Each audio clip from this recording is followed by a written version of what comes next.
আমার চ্যানেলে তোমাদের সকলকে স্বাগত। আজ আমরা ক্লাস 7-এর রায় ও মার্টিন প্রশ্ন বিচিত্রা থেকে ইতিহাসের তৃতীয় পর্যায়ক্রমিক মূল্যায়নের পর্ষদ প্রদত্ত নমুনা প্রশ্নপত্রটি সলভ করব।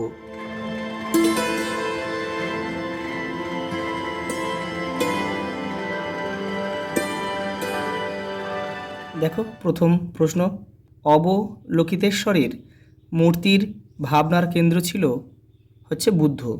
অপশান ডি আমাদের সঠিক উত্তর। পরের প্রশ্ন দেখো, ধীমান ছিলেন অপশান ডি একজন ভাস্কর। কোন যুগের? ইনি ছিলেন পাল যুগের। পরেরটা দেখো, সদুক্তি কর্ণামৃত বইয়ের বিষয়বস্তু কী ছিল? অপশান সি আমাদের সঠিক উত্তর হবে কবিতা। পরেরটা দেখো, ইসলাম জগতের প্রধান শাসকের উপাধি ছিল খলিফা। দৌলতাবাদ শহরের ভৌগোলিক অবস্থান ছিল কোথায়? দাক্ষিণাত্যে। দেখো, বিজাপুর ও গোলকোন্ডা সুলতানি তৈরি হয়েছিল বাহমনি শাসন থেকে। দেখো, বাহমনি শাসন থেকে কিন্তু মোট 5টি সুলতানি তৈরি হয়েছিল। তার মধ্যে বিজাপুর আর গোলকোন্ডা, আরও 3টে আমি এখানে লিখে দিচ্ছি, এগুলো কিন্তু তোমরা একটু জেনে রাখবে। আহমেদনগর, বেরার, আর হচ্ছে বিদর। এই 3টেও তোমরা কিন্তু জেনে রাখবে। দাগ ও হুলিয়া ব্যবস্থা চালু করেছিল কে? শেরশাহ। পরে দেখো, মনসব বলতে বোঝানো হতো মোগল প্রশাসনিক পদকে। পরেরটা দেখো, সাই ছিলেন একজন ভক্তিবাদী। ঘাটু গানে প্রভাব দেখা যায় বৈষ্ণব ভক্তির। শ্রীকৃষ্ণ বিজয়ের মূল ভিত্তি কী ছিল? ভাগবত। চাহারবাগের প্রসার ঘটেছিল মুঘল আমলে। পরের প্রশ্ন দেখো, ধর্মীয় ও রাজনৈতিক ক্ষমতার প্রতীক হিসেবে গুরু হরগোবিন্দ কটি তলোয়ার নিতেন? দেখো, এখানে 2টি হবে, 2টি তলোয়ার নিতেন। পরে দেখো, ব্লক তৈরি হয় অনেকগুলি গ্রাম নিয়ে। পরেরটা দেখো, এখানে দেখো ঠিক না ভুল লেখো। প্রথমে দিয়েছে দেখো, খ্রিস্টীয় দ্বাদশ শতকে উল্লেখযোগ্য আচার্য ছিলেন শান্তরক্ষিত। এটা কিন্তু ভুল হবে। এটা ভুলটা কী আছে? এই খ্রিস্টীয় দ্বাদশ শতকে হবে, এটা ভুল আছে। এটা হবে অষ্টম নবম শতকে।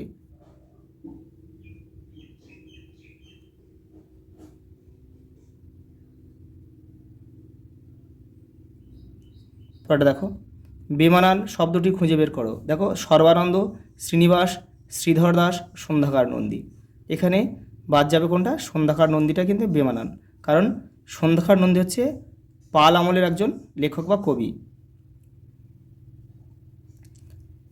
পাল আমল, পাল যুগ আমি লিখে দিচ্ছি এখানে, আর বাকিরা সেন যুগের।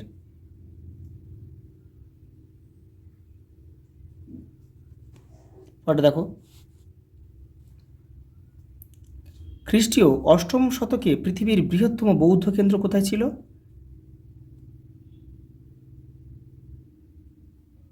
ইন্দোনেশিয়ার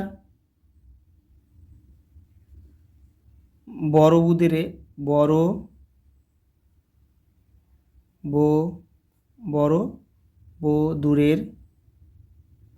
বৌদ্ধ মন্দির, মানে ইন্দোনেশিয়ার বড়বুদুর লিখলেই হয়ে যাবে।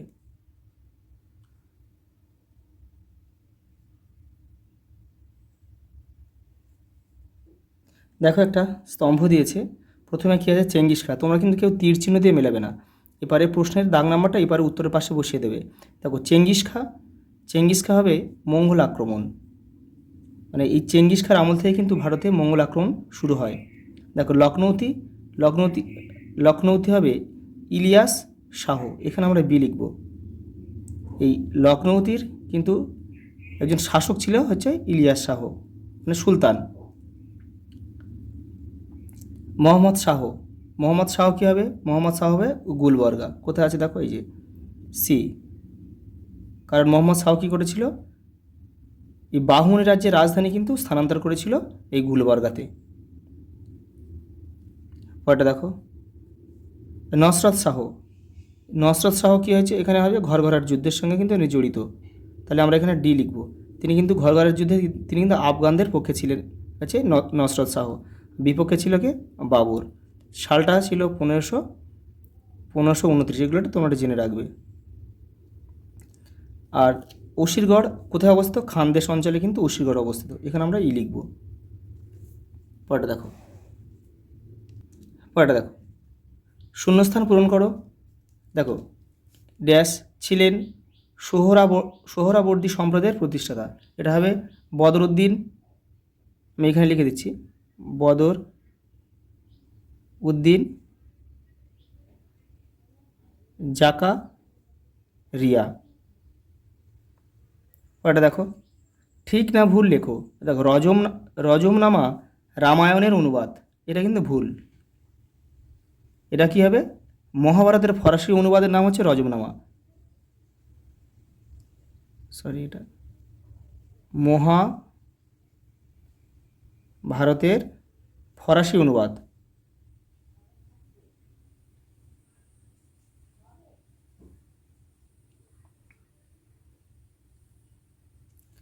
দেখো, সঙ্গীত শিরোমণি ও মান কৌতূহল বই দুটির মিল কোথায়? তোমরা এটা কী লিখবে, শাস্ত্রীয়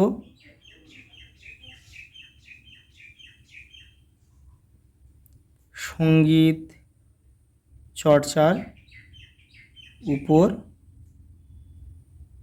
লেখা বই দুটি। পরেরটা দেখো, জিয়াউদ্দিন বরণী কে ছিলেন?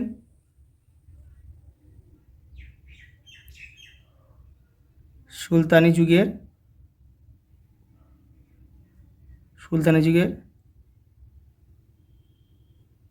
বিখ্যাত ঐতিহাসিক।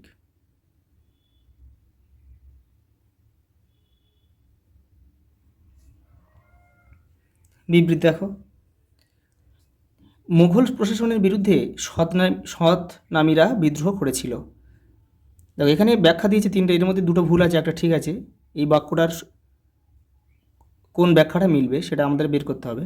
কী বলেছে দেখো, সৎনামীরা জায়গিরদার হতে চেয়েছিল, এটা কিন্তু ভুল, এটা হবে না।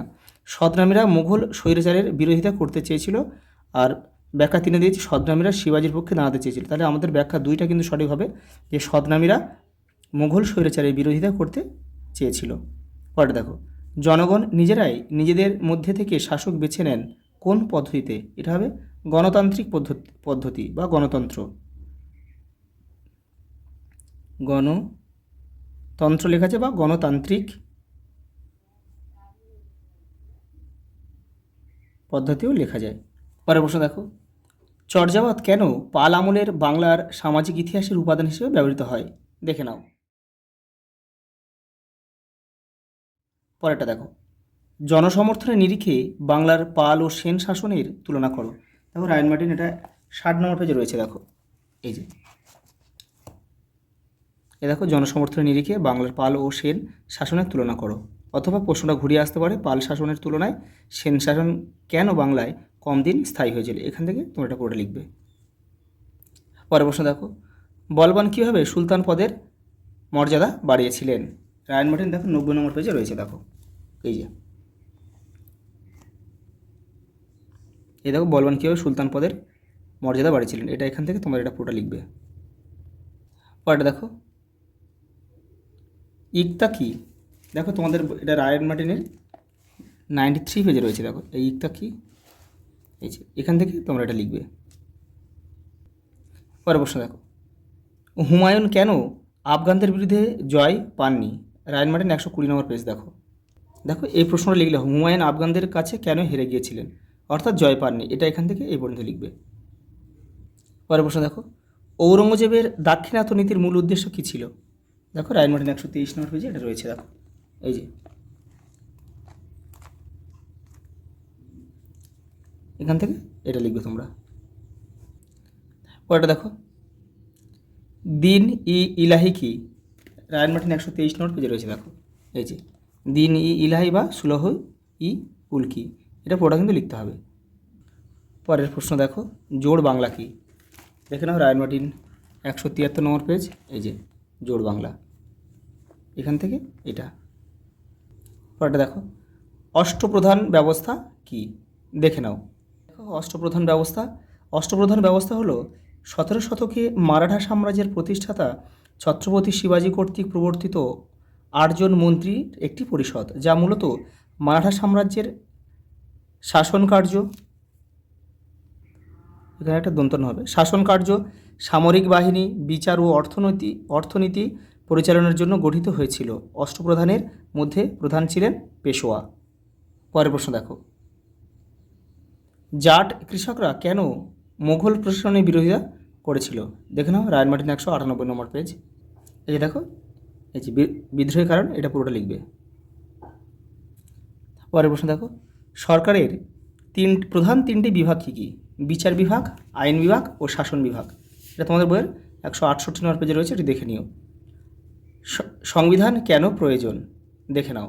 সংবিধান কেন প্রয়োজন? একটি দেশ সুষ্ঠুভাবে পরিচালনা করতে এবং নাগরিকদের অধিকার রক্ষা করতে সংবিধানের প্রয়োজন।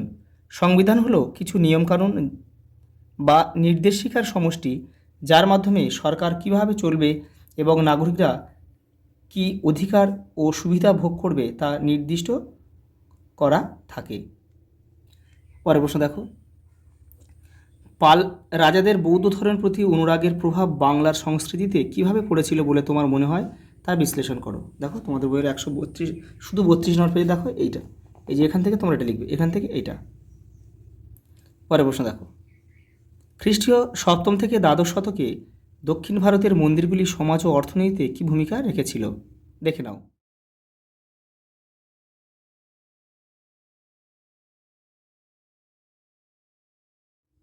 পরের প্রশ্ন দেখো, দিল্লির সুলতানদের কেন খলিফার অনুমোদন দরকার হতো?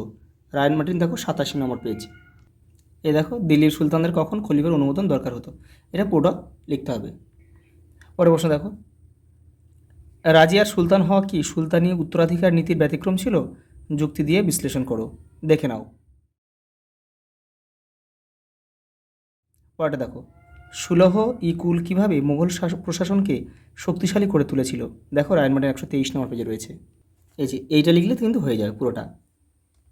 পরের প্রশ্ন দেখো, খ্রিস্টীয় সপ্তদশ শতকের প্রথম ভাগ ও অষ্টাদশ শতকের প্রথম ভাগে মুঘল সাম্রাজ্য বিস্তারের মানচিত্র তোমার বইয়ের 77-84 পৃষ্ঠার মানচিত্র তুলনা করে কী কী মিল অমিল দেখা যায়? দেখে নাও।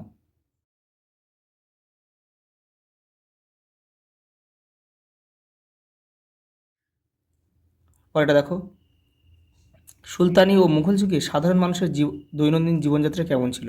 তোমাদের বইয়ের দেখো 113 নম্বর পেজে রয়েছে, এই দেখো 113 নম্বর পেজে, এটা এখান থেকে এটা হচ্ছে সুলতানি যুগের জীবনযাত্রা, আর এরপর 115 নম্বর পেজে রয়েছে, দেখো এটা, এই যে আমি লিখে দিই, দেখো মুঘল আমলে সাধারণ মানুষের জীবনযাত্রা, এখান থেকে এটা পুরো লিখতে হবে। পরের প্রশ্ন দেখো, সুলতানি ও মুঘল যুগে সামরিক প্রযুক্তির ক্ষেত্রে কী ধরনের পরিবর্তন ঘটেছিল তা বিশ্লেষণ করো। দেখে নাও। পরেরটা দেখো, মুঘলদের বিরুদ্ধে জাটদের বিদ্রোহকে তুমি কি শুধু ধর্মীয় প্রতিবাদ বলে বিশ্লেষণ করবে? দেখে নাও। পরেরটা দেখো, পঞ্চায়েত ও পৌরসভার মাধ্যমে স্বায়ত্তশাসন চালু থাকে, এটি এটি বিশ্লেষণ করো। দেখো তোমাদের বইয়ের 169 আর 70 নম্বর পেজে রয়েছে, এই যে এখান থেকে তোমাদের লিখতে হবে, ওপারেও রয়েছে, এই যে এই পর্যন্ত। পরেরটা দেখো, মানচিত্র 4.2 থেকে আলাউদ্দিন খুলজির সামরিক অভিযানের গতিপথ ব্যাখ্যা করো। এটা তোমাদের পাঠ্য বইয়ের কিন্তু যে মানচিত্র রয়েছে সেটার কথা বলেছে, এই যে এখান থেকে তোমরা করবে এটা, এই যে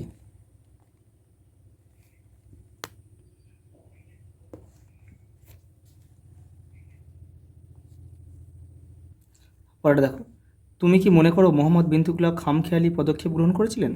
এটা তোমরা হ্যাঁ লিখবে, আর কারণটা কি সেটা লিখবে, দেখো এখান থেকে লিখবে, 80 নম্বর পেজে রয়েছে, দেখো এই যে ব্যর্থতার কারণ, এখান থেকে এটা পুরোটা লিখে দেবে। পরের প্রশ্ন দেখো, মুঘল শাসনকে দৃঢ় করার জন্য আকবরের সামরিক সংস্কার কতদূর সফল হয়েছিল তা ব্যাখ্যা করো। 85 নম্বর পেজে রয়েছে, দেখো এই যে এখান থেকে এই পর্যন্ত তোমাদের লিখতে হবে। পরের প্রশ্ন দেখো, জাহাঙ্গীর শাহজাহান কীভাবে মুঘল রাষ্ট্র কাঠামোটিকে টিকিয়ে রেখেছিলেন? দেখো তোমাদের বই ৭৭ পেজ থেকে এটা রয়েছে উত্তরটা। এই যে এইখান থেকে তোমাদের লিখতে হবে। এই যে এপারেওটা, এটা পুরোটা লিখতে হবে, আর এপারেও কিন্তু রয়েছে এই পর্যন্ত। এই যে চৈতন্যের ভক্তি আন্দোলন প্রচারের মূল কাঠামোটি ব্যাখ্যা করো। দেখো ১৬০ নম্বর পেজে রয়েছে রায়ন মার্টিনে। এই যে এইটা করলেই হয়ে যাবে। লাস্ট প্রশ্ন দেখো, একটি করে স্থাপত্যের উদাহরণসহ সুলতানি ও মুঘল স্থাপত্যের মূল বৈশিষ্ট্যের তুলনামূলক আলোচনা করো। রায়ন মার্টিন দেখো ১৬৪ নম্বর পেজে রয়েছে। এই যে এটা করলে তোমাদের হয়ে যাবে।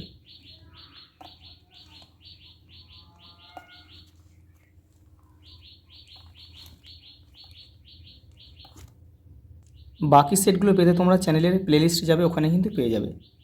আজ এই পর্যন্ত, দেখা হবে পরের ভিডিওতে।